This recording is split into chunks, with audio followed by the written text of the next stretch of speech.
This is Jeff Radley speaking on behalf of the Southeastern Pennsylvania chapter of the American Red Cross. I'm at the home of Miss Anna R. Zapley at 1728 South 53rd Street.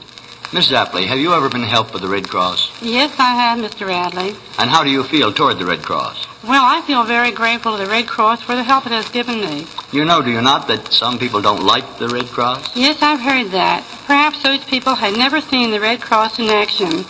People who have been in a disaster of some kind can never forget what the help of the Red Cross has been to them. Would you like to see the Red Cross fulfill its complete program of service throughout the year? Not only throughout the year, but all the years to come. I sincerely feel that if any of the services of the Red Cross were to be eliminated because of lack of funds, the result would be untold additional suffering.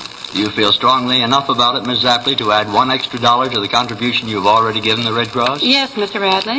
I thought you'd say that. Thank you very much, Miss Zapley. This is Jeff Radley speaking on behalf of the Southeastern Pennsylvania chapter of the American Red Cross. I'm at the home of Miss Mary R. O'Brien at 2603 South 70th Street.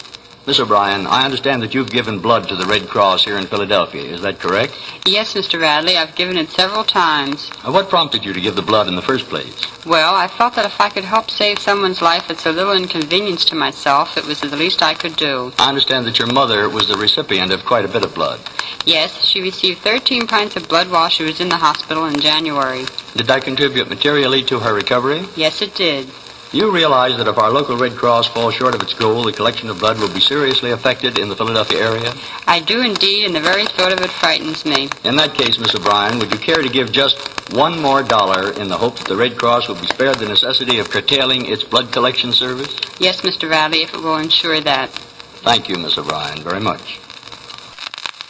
This is Jeff Radley speaking on behalf of the Southeastern Pennsylvania chapter of the American Red Cross. I'm at the home of Mr. Joseph L. Pressens at 3138 North Rosewood Street. Mr. Pressens, are you aware of the fact that our chapter is far short of its quota in the current fundraising campaign? Yes, Mr. Radley. I know that, and I'm very sorry that such is the case. Do you realize that if our chapter of the Red Cross fails to attain its quota, certain vital services must of necessity be curtailed or even eliminated entirely, both at home and in Korea? I suppose it stands to reason that if the Red Cross hasn't sufficient funds, it must cut down somewhere. None of us can see into the future, so there's no need of my telling you that someday you or I might be in dire need of the services of the Red Cross.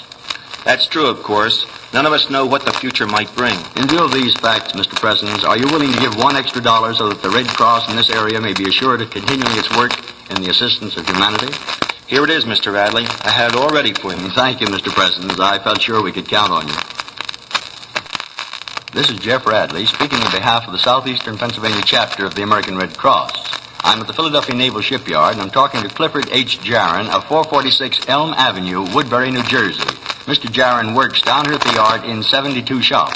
Mr. Jaron, I understand that you have given blood to the Red Cross. Yes, I have. And have you ever received blood yourself?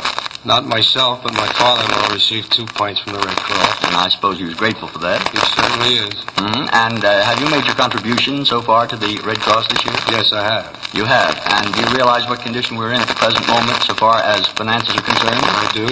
And you realize that we've got to meet our quota, otherwise a lot of the services will have to be curtailed, and it will work hardship upon a great many of people. I realize that, too. And would you be willing, under those circumstances, to contribute an extra $1 at this time with the hope that the Red Cross is able to put over its campaign? Yes, I would. Thank you very much indeed, Mr. Jaron. This is Jeff Radley speaking on behalf of the Southeastern Pennsylvania chapter of the American Red Cross. I'm at the home of Mr. John E. Conway at 5017 Chester Avenue. Mr. Conway, are you familiar with the services performed by the Red Cross? I am familiar with most of the activities of the Red Cross. You know, of course, that the Red Cross is dedicated to the service of humanity not only in time of war, but in disaster and distress of every kind. I do. It's rather nice, you know, to feel that if one is unfortunate enough to be caught in a train wreck, a flood, or similar disaster, the wheels of this great organization begin to turn the moment word of the emergency reaches them. You know that, don't you? I've heard of it. It's not very pleasant to think that some of these services might have to be curtailed or eliminated entirely if the present campaign falls short of the quota. I would be very much disappointed if they would. Would you be willing to back up that belief by contributing $1 extra in the hope that the quota will be reached? I would. Thank you very much, Mr. Conway. This is Jeff Radley speaking on behalf of the Southeastern Pennsylvania chapter of the American Red Cross. I'm at the home of Mr. Aaron Andorfer at 300 Boyer Road in Cheltenham. Mr. Andorfer, I understand that your mother-in-law is one of the Gray Ladies of the Red Cross. Yes, she is. I think it'd be very interesting if you tell us briefly what their duties consist of. Nurses aid reading to patients and helping themselves settling in hospital. I've heard that the Red Cross is very fond of its volunteer Gray Ladies. They move about very quietly on their errands of mercy and try to inject a few rays of sunshine into lives that otherwise would be pretty dark and dreary. I imagine the Gray Ladies themselves get quite a lot of happiness out of the work they're doing, too. That's right. You know, do you not, that the Red Cross is far short of its goal in the present fundraising campaign? I know that, yes. And would you be willing, on your own part, to give $1 extra to ensure that the Red Cross goes over the top with its quota? I would, yes. Thank you very much, Mr. Andorfer.